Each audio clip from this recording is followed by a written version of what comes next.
Welcome to Book Talk. I'm Winston. I like to read good books, and you should too. Today we are talking about the Lost City of Gaxmoor for Castles and Crusades version there. And then this is the version for 5th edition adventures, of course, for Dungeons & Dragons 5th edition. And what is Gaxmoor, the Lost City of Gaxmoor? This is a sandbox setting done by Ernest Gary Gygax Jr. and Luke Gygax. They're the guys who envisioned this, and it was originally done with Troll Lord as a D20 game, or a D20 sandbox setting. And then they did the Castles and Crusades version, which is the one I have, and then the newest printing is the 5th edition. I don't have the D20 version, unfortunately. One of these days it will come home as a collector's item, but really that's just all it is. It's a collector's item. So what is this? What is a sandbox setting? A sandbox setting is, it's just what it is. It's a giant sandbox that is richly and vividly described, in which you may place your adventures of choice. Gaxmoor, the premise behind Gaxmoor is that thousands of years ago the gods got in a war with each other and severed the city of Gaxmoor from the timeline, from the dimension. Now it pops in and out of the dimensions, seemingly at random, possibly on a predictive basis, but it pops into reality and then it vanishes again for who knows how many years. This is a solid premise. It's been used many times, and this one uses it to great effect. The city of Gaxmoor is filled with abandoned buildings and dungeons and caverns underneath things. It's filled with mysterious statues whose purpose you can't really quite fathom. It's filled with homages to the various game designers who have gone before, and mysteries that allude to the various gods in the aired setting, because this is, at least this one is, fairly firmly setting, both of them actually, fairly firmly set in the Troll Lord games world of Aired. So there's a little bit of a difference between these two editions. The first one is, it's a little bit thinner. The newest version is a little bit thicker. It's got a little bit more in there. And there's a supplement for the 5th edition called Weapons of Gaxmoor, which is not part of this one. The difference between them, though, there is some new material in here.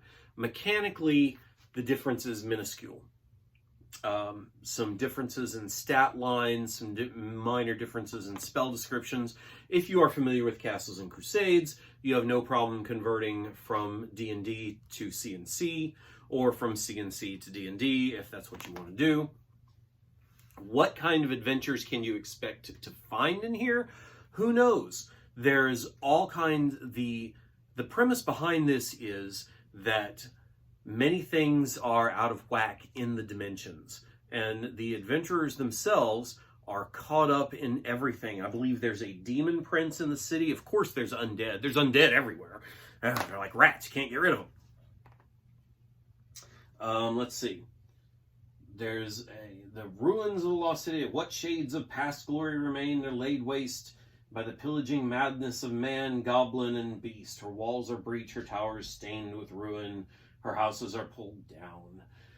Gaxmoor is in ruins. It is up to your adventurers to get in there, find out why, see if maybe they can stabilize things a bit. Anything is possible. Get some cool loot, grab some cool gear, and get out before Gaxmoor vanishes into the dimensions. Alternately, if you want to use the Lost City of Gaxmoor as a staging area, the interdimensional vanishing premise works extremely well for adventures that take you all across the range of time and space. Create your characters in your system of choice. Use your genre of choice. Castles and Crusades supports both the fantasy archetypes in the main C&C setting, and of course their Amazing Adventures line uses the same engine, the same mechanics, for pulp heroes and sci-fi and adventure and superheroes, stuff like that. So create your characters in their setting of choice. Gaxmoor appears. Make this your home base. Wherever it lands, well, who knows what could happen. Maybe the city of Gaxmoor vanishes from the plane that you are in and appears on a world of soaring volcanoes and unstable tectonic plates. Your heroes have to figure out a way to keep things from blowing up and boiling over until the city can shift again. Maybe it appears on a dome in space and it's not going to shift out before that big old meteor comes crashing through the ceiling of the interplanetary space station.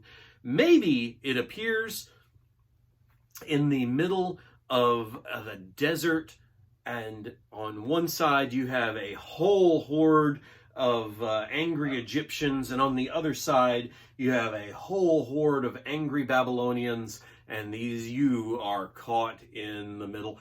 Who knows? This is a portal to anywhere in addition to all of the mysteries that are going on in here. And I gotta say, I absolutely love the central mystery that they have set up involving the statues and the history of Gaxmoor, the city, and figuring out what's going on.